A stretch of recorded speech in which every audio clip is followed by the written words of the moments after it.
My father, driven by his own self-interest, refused to support my education because I didn't fit his vision of the perfect son. Now, when he's the one in need, I've given him exactly what he deserved. I'm 32 now, and my younger brother is 27. Our mother was the backbone of our childhood, as our father was rarely present. Looking back, his important work was just an excuse to prioritize his career over us. I have few memories of him at home, and when he was there, it was only briefly on weekends, never for meaningful connection. He missed every significant moment of my early years.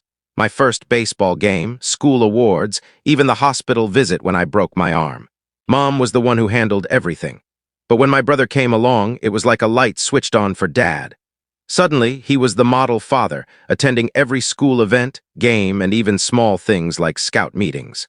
The man who could never make time for me became my brother's biggest supporter, coaching him, playing catch, offering advice.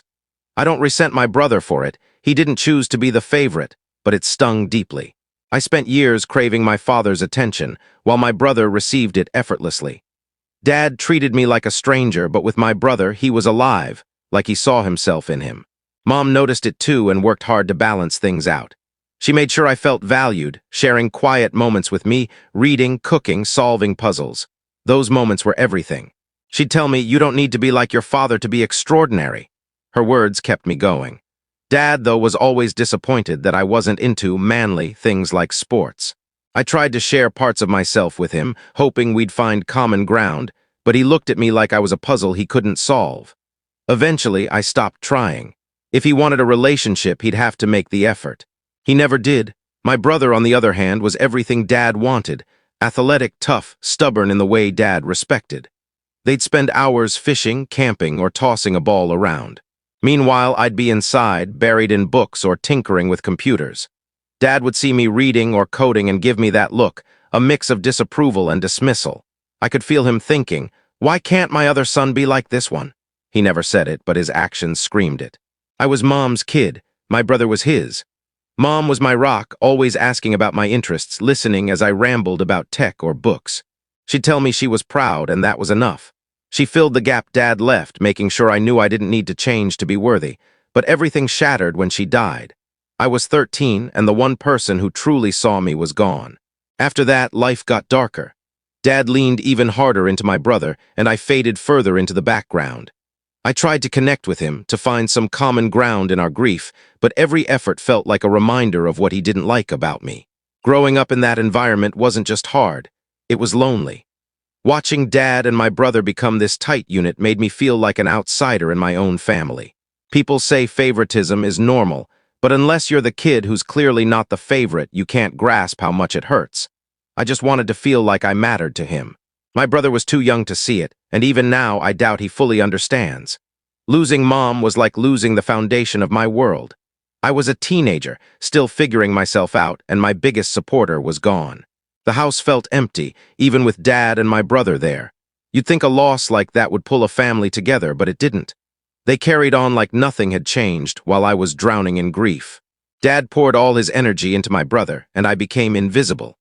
I remember one day, a few months after Mom's funeral, coming home after a rough day at school. Kids were tiptoeing around me, teachers were overly gentle, and all I wanted was to feel like someone cared. But when I walked in, Dad and my brother were laughing at some show, acting like everything was fine. I felt like a ghost. After that, I started staying in my room, avoiding them. Hearing them talk about my brother's games or their latest adventure was too painful. I'd try to join in, but Dad's looks made it clear I was intruding. So I stopped. With Mom gone, I had no one to turn to. Dad was too busy playing coach, and my brother was too young to understand.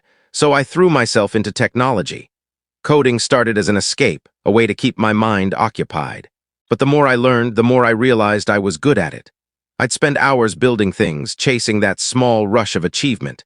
It became my lifeline, something that was mine alone. Dad, of course, didn't get it. To him, I was just wasting time on a computer. He'd throw out comments like, "When are you going to do something worthwhile?" Or "Real men don't sit behind screens."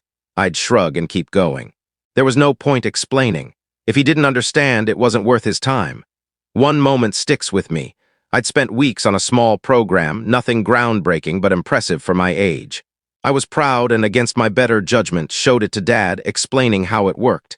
He barely looked at it, muttered, "That's nice," and went back to whatever he was doing. That was when I knew he'd never value what I did. So I stopped seeking his approval. I focused on coding, taking small tech jobs, fixing computers, building websites, helping neighbors with tech issues. It wasn't much, but it was mine. I was moving forward. My brother, meanwhile, thrived under Dad's attention. Star athlete, golden child, praised at every turn. I'd get the occasional, "still messing with computers," and a forced smile. I'd nod, knowing it was pointless to explain why it mattered. It sounds bitter, I know, but when your own family dismisses your dreams, it leaves a mark. It makes you doubt yourself. But I kept going, not for them, but for me. I needed to prove I could succeed on my own terms. By high school's end, I knew tech was my future. I had a portfolio of projects and clear ambitions.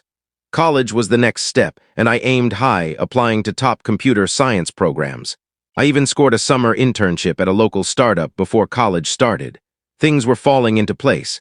But then came the hurdle. Despite his absence in my life, I asked Dad for help with college costs. I had scholarships, but tuition was still steep.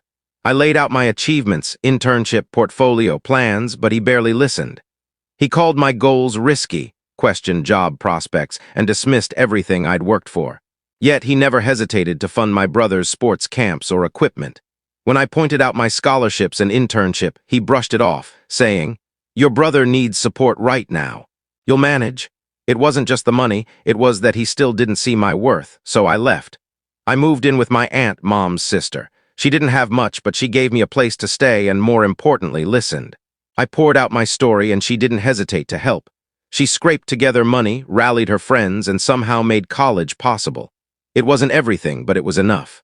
I'll never forget sitting at her table, seeing checks from strangers who believed in me more than my own father. That moment changed me. I vowed to make it worth it. I threw myself into college, studying hard, freelancing, and working on my own app. It was grueling, but every late night and small win felt like proof I could do it. My aunt was my biggest cheerleader, asking about my work, encouraging me even when she didn't fully understand it. Her support meant everything. I stopped expecting anything from Dad or my brother. They'd never be the family I could rely on, and while that hurt, it fueled me. Eventually, I started paying my aunt back, not because she asked, but because I owed her. She gave me a chance when no one else would. By my final college years, I had a working app prototype and a strong portfolio. I didn't talk about it much. I wasn't after praise anymore. I just wanted to prove I was worth betting on, that I was enough. Maybe deep down, I wanted to show Dad he'd been wrong. Now, here I am, the kid he said wasn't worth investing in, building a future on my own terms. Not because of my family, but despite them. And somehow, that makes the success sweeter.